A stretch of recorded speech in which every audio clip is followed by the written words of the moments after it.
Nova Manhã. Conexão Brasília com Diego Amorim. Diego Amorim chegando aqui com a gente com o Conexão Brasília nesta quinta-feira. Diego, bom dia, tudo bem? Tudo bem, Mauro. Bom dia a você, bom dia, Michele, bom dia, ouvintes. Hoje a gente vai falar sobre a movimentação em Brasília que envolve o ex-coordenador da Operação Lava Jato, que agora é deputado, o Deltan Dallagnol, e a ministra do Turismo de Lula, Daniela Carneiro. O que está havendo entre eles, Diego?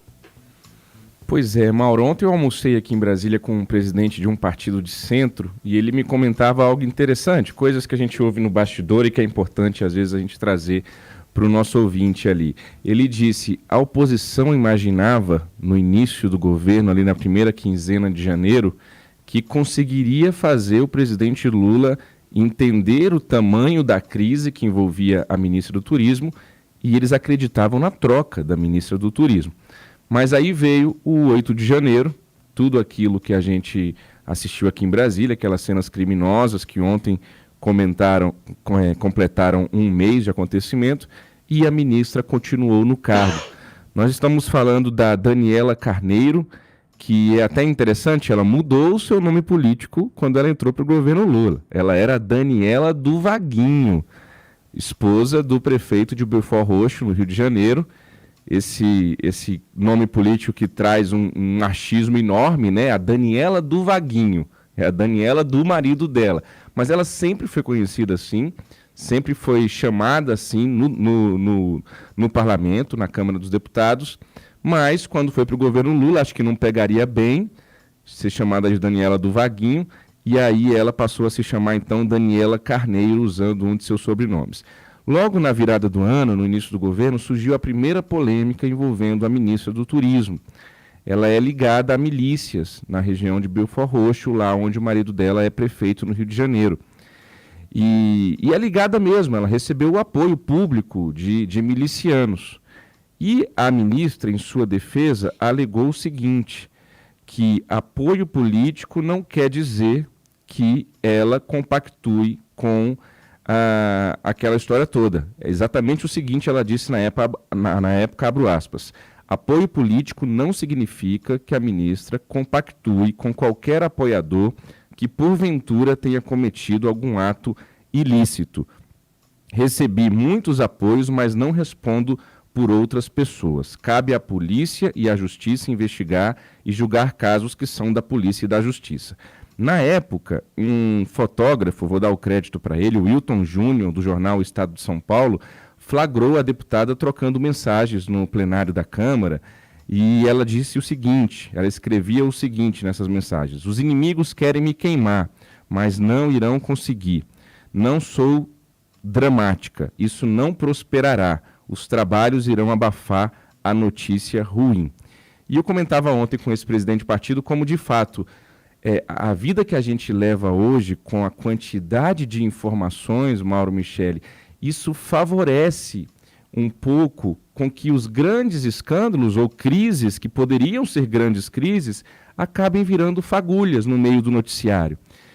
Se a gente parar para pensar, o nosso ouvinte um pouco mais experiente, talvez aí com mais de 40 anos, se recorda que antigamente as revistas chegavam às bancas na quinta à noite, quando era uma bomba muito grande, as revistas semanais, e aquilo ficava ecoando a semana inteira. E quantas reportagens de revistas não derrubaram ministros nesse país? Você dava um furo jornalístico de manhã no jornal e aquilo também ecoava pelo menos ao longo daquele dia. Hoje, com essa loucura que a gente vive de informação a todo instante, a cada piscar de olhos, sai uma polêmica de manhã, na hora do almoço morreu alguém famoso, ou aconteceu uma outra coisa, um terremoto na Síria, e aquilo vai ficando para trás, e os políticos sabem disso. Conversava isso ontem com esse político aqui em Brasília. Eles se aproveitam disso. E aí dizem, não, deixa passar que daqui a pouquinho o noticiário vai avançar e esse assunto vai ficar para trás. No caso do Deltan Dallagnol, ele apresentou uma notícia-crime ao Ministério Público do Rio de Janeiro, e o Ministério Público acatou e abriu um procedimento para investigar a ministra do Turismo, porque ela foi eleita deputada federal novamente no ano passado, e há uma suspeita de uso de gráficas fantasmas durante a campanha eleitoral. Para isso, a ministra respondeu o seguinte, em forma de nota oficial. Ela disse que o deputado Deltan Dallagnol parece ter importado o mesmo modus operandi questionável de sua atuação como promotor, ela está se referindo à Lava Jato, o Deltan foi coordenador da Lava Jato, ao tentar atribuir culpa a inocentes com base apenas em hipóteses.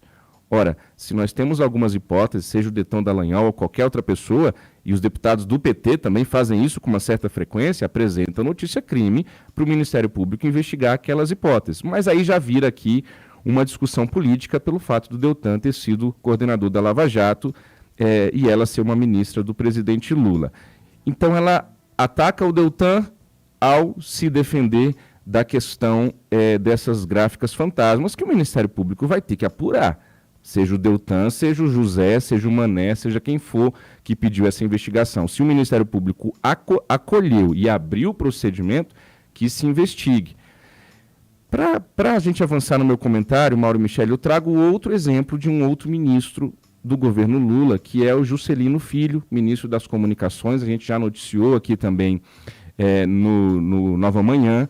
É um furo do jornal O Estado de São Paulo, que acompanhou e acompanha de muito perto a questão que envolve o chamado orçamento secreto, e recentemente veio à tona o fato de que o ministro utilizou o orçamento secreto para beneficiar estradas lá de uma fazenda da família dele, no Maranhão. E a resposta dele também à época é muito interessante, minha gente. Ele diz o seguinte, abro aspas para a aspa dele. Considero que a estrada de 19 quilômetros de extensão recebeu sim recursos de emenda do parlamentar, via convênio com a Codevasp. Mas dizer que beneficiou apenas sua propriedade é no mínimo leviano, uma vez que a estrada liga os povoados de Estirão e Jatobá, são os municípios lá que envolve. Mas ele está admitindo e reconhecendo que beneficiou a família dele e a fazenda da família dele. Então vejam, eu concluo dizendo o seguinte, já deve ter eleitor, não estou nem acompanhando o chat hoje do Nova Manhã em tempo real, mas já deve ter eleitor dizendo, e os ministros do Bolsonaro? Aí começa, falsa simetria, falsa equivalência. Na política eu costumo fazer o seguinte exercício que eu convido o nosso eleitor a fazer. Fecha os olhinhos, imagina que o presidente é o Bolsonaro, e imagina que surge uma denúncia de uma ministra do turismo do Bolsonaro que foi apoiada por milicianos e ela diz que receber apoio de milicianos não quer dizer que ela compactua com a milícia. Fecha os olhinhos e imagina a reação dos petistas se isso acontecesse. Segundo exercício, imagina que o presidente é o Bolsonaro e que o ministro das comunicações dele usou orçamento secreto para beneficiar uma propriedade da família dele, usando um orçamento que o presidente Lula passou a campanha toda dizendo que era algo terrível e fazendo ilações de que isso é necessariamente corrupção. E aí esse cara diz o seguinte, não, beneficiou mesmo, mas não foi só a minha fazenda que beneficiou um monte de outra coisa. Imagine qual seria a reação da oposição se fosse o caso. Então, eu gosto sempre de fazer esse exercício para a gente não cair na tentação de fazer a análise política partindo do nosso ponto de vista, né? Se é um mal feito, se é uma suspeita, se é uma polêmica, uma crise que é contra o meu adversário, eu não só dou valor a essa crise, como eu potencializo ela. Quando ela envolve alguém que é de um partido político que eu gosto, que eu votei, e que eu sou a favor dessa ideologia, aí eu minimizo, e aí a gente tem que tomar muito cuidado, porque a maturidade política que eu acredito, e a tal democracia que está sendo tão bem falada nos últimos tempos, e que bom que é assim, que bom que o 8 de janeiro criou, de fato, essa grande frente ampla em torno da democracia, a democracia também passa por a gente fazer essas análises com muito pé no chão. Para finalizar, eu lembro que antigamente, quais eram os grandes escândalos em Brasília? Eram a tapioca do ministro Orlando Silva, que era ministro dos esportes, lá no início do governo do PT, anos atrás, que ele gastou R$8 com cartão corporativo numa tapioca aqui numa lanchonete da Asa Norte, em Brasília. E aquilo ficou um mês no noticiário. O Rolando Silva ficou ouvindo tapioca de R$8 durante muito tempo. Outro caso, Cristóvão Buarque era senador e ele emprestou o celular corporativo dele para a filha dele para a Disney. Aquilo vazou e virou um grande escândalo na época, eu não sei se vocês se recordam. Os nossos escândalos hoje, eles são, do ponto de vista factual, cada vez mais graves e maiores. A tapioca do Orlando Silva, eu tô até com dó, tô quase ligando pro ministro, falo, ministro, vem comer uma tapioquinha de R$8, vem comer, Até porque hoje ela tá no mínimo uns 15, R$20 uma tapioca, né? Exatamente, Michele. Só para ilustrar, para dizer que os escândalos estão ficando maiores e eles estão passando mais rápido e a gente está encarando e a vida está seguindo. A culpa é de quem? A culpa é de todo mundo, a culpa é até da gente que entrou nessa noia de informação a todo instante, né? E aí concluo como eu comecei. Essa coisa de informação a todo instante, não tem jeito, é um caminho sem volta, eu acho, mas aí as coisas, isso não é tão grave assim, ou então, nossa, é tão grave, mas daqui a pouquinho já tem uma dança do TikTok que já está viralizando mais do que isso. E a gente esquece, e por aí vai. É complicado. Em um governo normal, esses dois casos que a gente relembrou hoje, tanto da ministra do Turismo quanto do ministro das Comunicações, estariam afastados, gente. Estariam afastados até que isso fosse solucionado. Isso num governo normal, seja de direita, de esquerda, de cima e baixo, puxa, vai, centro, isso seria o normal. Mas nós estamos falando de dois ministros que são do partido União Brasil. Só para lembrar o nosso ouvinte, União Brasil é aquele partido que hoje é presidido pelo PSL, ou pelo ex-presidente do PSL, que era o presidente do Bolsonaro, que elegeu o Bolsonaro em 2018. E o PSL se uniu ao DEM, virou União Brasil, está hoje na base de apoio do presidente Lula. E você aí, ouvinte, brigando por política na sua família, deixando de falar com as pessoas por causa de política. E o presidente do partido que criou a candidatura do Bolsonaro em 2018, hoje está mandando, em boa parte do governo Lula, indicando dois ministros que estão enrolados. É o partido do Moro, inclusive. Partido do Sérgio Moro, inclusive. Partido do Moro. Então, olha a incoerência, que não é só do PT, tá? É de todos os partidos, é de todo político. Olha a incoerência. O cidadão fez toda uma ficha, um pente fino para todos os cargos.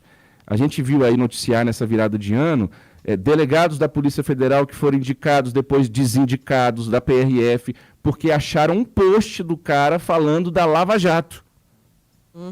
E aí o PT barrou essas nomeações. Mas tem uma ministra que foi apoiada por milícias. Isso aí, bate, essas né? incoerências, eu acho que a pressão popular é importante, mas independentemente disso, da pressão popular, da imprensa, as instituições têm que funcionar, né? De fiscalização, judiciário. E tem um fator a mais, que é o seguinte, o presidente Lula tinha que afastar esses dois ministros, porque o Lula, até por todo o histórico de tudo que aconteceu, dos escândalos de corrupção que aconteceram, que envolveram o PT, e aí tem o Lula responsabilidade sobre isso ou não? Precisa afastar para ganhar credibilidade para o governo. É uma jogada política arriscada? Porque a União Brasil tem muito voto no Congresso e o governo precisa desses votos no Congresso. Mas para ganhar a credibilidade do governo, esses dois ministros tinham que ser afastados, sim. Porque não dá. Tem o histórico também por trás, que não pode ser desprezado. É isso. Diego Amorim volta com a gente amanhã. Obrigada, Diego. Um ótimo dia. Até amanhã. Valeu. Nova Manhã. Conexão Brasília com Diego Amorim.